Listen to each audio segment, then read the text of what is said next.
Module 2 training today. I'm going to go right to the website, fightleague.org. You're going to go to register to get to the licensing pages. Shortcut to get to the same page is kidsmma.org. If you're an official, use this. If you're a coach, use this. If you're both a coach and official, register as a coach. It's basically the same thing, but there are some shortcuts, and there's one important thing that you'll need to do if you are doing both roles. First thing you're going to see is your cascade for your athletes, and under that's going to be the coaches. If you have a question, it's probably been asked already, and it's answered right here. You have some links here that you will also have within Module 2 training that you can look at, code of conduct. You definitely want to look at the rules. You got videos, all these handouts here. Make sure you're a proficient coach. Same thing with the required equipment. So now we got Module 1, Module 2 training. Say this was enacted last year to comply with the Federal Safe Sport Act of 2017. It basically pertains to all organizations, clubs that have youth athletes that either travel interstate or have the potential to travel interstate. And if this applies to you as a school owner or tournament promoter, you should probably pay kind of attention and maybe try to put something like this for your program. So again, the first year and every other year, you're going to do Module 1. Module 1 is heavy on the safe sport. It is a criminal background check. We screen against sex offenders, child molesters, crimes against children. Those cannot be waived. And then there's other convictions for other serious crimes that we can give a waiver for. This also comes with a abuse prevention systems training course. It takes about an hour and 15 minutes, and it's for detection, prevention, and how to report child abuse, sexual abuse, hazing, etc. It is a legal requirement that the adults take that training and that these organizations provide some form of training every other year. So it's an annual requirement, along with procedures and protocols, best practices, confidential reporting forms. We have all of this stuff if you look in your licensing. But we're going to focus on Module 2, which is the second year. Once you complete your coach's training, you will get a card. Either says Module 1 or 2. So when you know your date expire is a year up and you did 1, then you know next year you got to do 2 in case you have a bad memory. So right here is our Module 2. This platform is Sports Engine, but it contains training from 2 separate platforms. So I'd strongly recommend that you do your outside platform training first. Like the first is the CDC Heads Up Concussion course. Do that first here. You'll save your certificate, and then you just upload it when you get to your training. Same thing with your online coaches training. There's also an online referee, inspector, judge training, all the same. And this has components for Safe Sport to fulfill our requirement for annual training.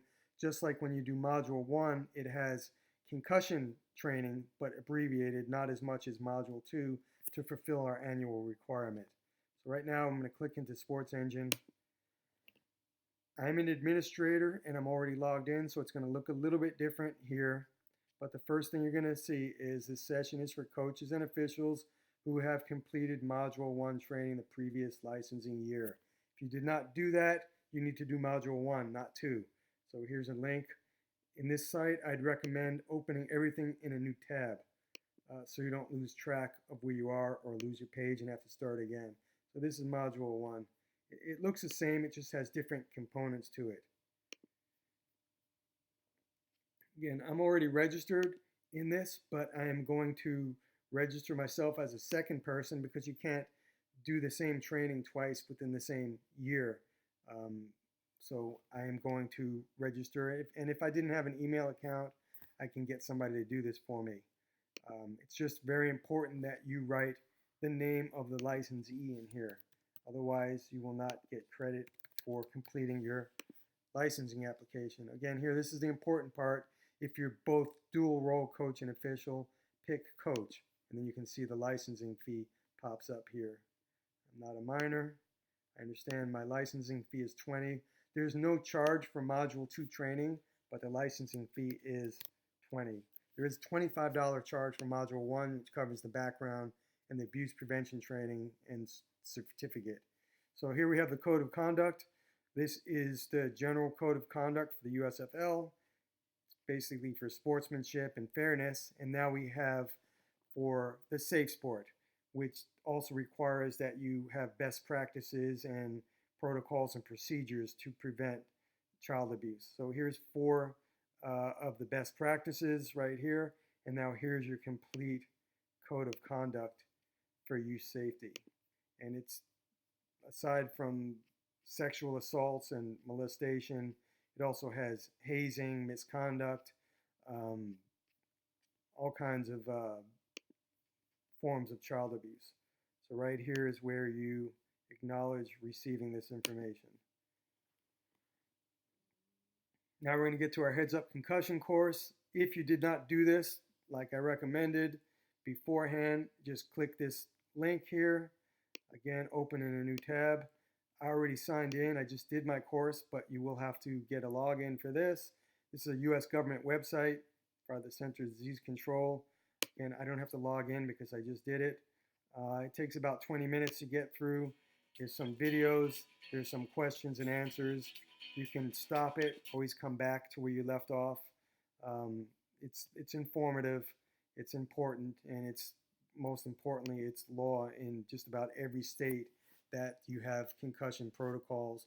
Most states require this actual course, not just for combat sports, but a slew of others from like softball, etc. So here I'm going to upload my certificate. Now I have this on file for you for a year. Okay, here's another component, and at least for California, you are required to give all of your parents an information sheet. I'm going to open another tab, and it basically is a concussion education information sheet. You can have them sign another copy, or you can have them log in, initial that received it. All the licensed athletes for the USFL, parents get this. They sign off it on the waiver, so you don't have to worry about them. But I would recommend this practice for everybody else. Okay, and this basically says that you've done this yourself. You didn't coerce a team parent to do it for you because you care about the health and safety of your athletes. So this is loading. This one's going to take a little longer because it's loading the certificate. Now we have our online training. This does also have Safe Sport training in here, so we get it every year. Again, this is the short one, and the previous year is the long one. Just like this year you do the long concussion, and the other year you do the short one. There are courses for the referees, coaches, inspectors, matchmakers, promoters, and judges. These are not tests, even though they're formatted like a test, with the exception of the judge. That is a test, because that's the only way we know that they are following the scoring protocols and procedures. So the access code is USFL. You wouldn't imagine how many people do this, and then they call me, what's the access code? Well, there it is. I'm going to open this in a new tab. And you get to pick whichever one you want to do. It says test, but again, it's not a test. It's just the platform that I'm using. I'd recommend doing them all. They take like less than 10 minutes, and there's some good information in here that will help you be a good coach. Put your name in here because this goes to our platform, and if you don't do this at least once every 2 years and you submit a challenge, your challenge is going to the trash. And what's the access code? There we go. So, and we do keep a record. We do have a platform that keeps a record of your name. It takes about 10 minutes or less, but again, if you're a slowpoke, you have 2 days to do it. So let's see. Here's just a coaching question. We do have true and false, but they're real common sense. So if your athlete appears without safety gear, it's a mandatory penalty point, which is true. There's penalties for everything. Here's something that has to do with Safe Sport. When an athlete is required to do something that endangers, abuses, humiliates, degrades, or intimidates them, just to be part of a group, team building crosses the line into hazing. And here we go, and obviously it's a true answer. Let's see what other thing. We also have some health and safety things. Skin infections, which is a big problem in our sport. If there are multiple answers, that means they are all correct. We're just giving this information to you by you physically having to click them. So you're going to shower after each practice, clean mats after each practice. Do not let street shoes on the mat, and wear clean clothes to practice. So here we are, another one for sexual misconduct. So, and then we have something where there's a rules. Juniors 16 and 17 can execute leg submissions, which is true. So I'm going to get out of here. It's worthwhile to do this. Don't just check that you've done it, because we can tell. And it'll come in handy when you file a challenge. Okay, dangers of dehydration and weight cutting.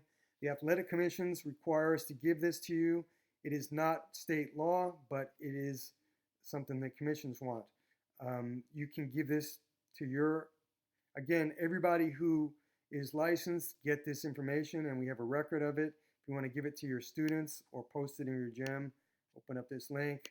Here it is. It's from the Association of Ringside Physicians. You can post it or hand it out, and this acknowledges that you've gotten the materials.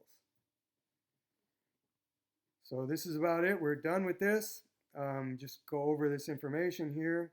Here's my certificate. I have to, for the concussion training, I have to do this training just like you guys, alternating every year.